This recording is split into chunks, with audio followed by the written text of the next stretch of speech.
உங்களுக்கு தெரியுமா?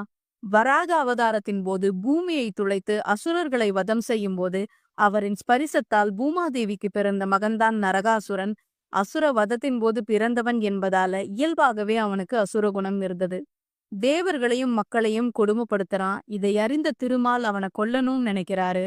ஆனா தன் தாயை தவிர வேறு யாராலும் தன்னை கொல்ல முடியாதுங்கிற வரத்தை பெற்றிருந்தான் நரகாசுரன். இதனால திருமால் ஒரு தந்திரம் பண்றாரு. நரகாசுரனிடம் போரிட்டு அவனோட அம்பு தன் மேல பட்டு மயக்கமடைவது போல கீழே விழுகிறாரு. இதை பார்த்து சத்யபாமா கோபமடைந்து நரகாசுரனை போருக்கு அழைக்கிறாங்க.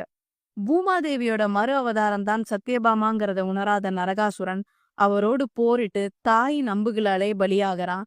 அதன் பின்புதான் சத்யபாமா தன்னோட தாய்ங்கிறதை உணர்றான். அம்மா, நான் இறந்த இந்த நாள் மக்கள் மனதில நிலைத்திருக்கணும். என் பிடியிலிருந்த தேவர்களும் மக்களும் இனிப்பு வழங்கி இந்த நாளை ஒளிமயமா கொண்டாடணும்னு கேக்குறான்.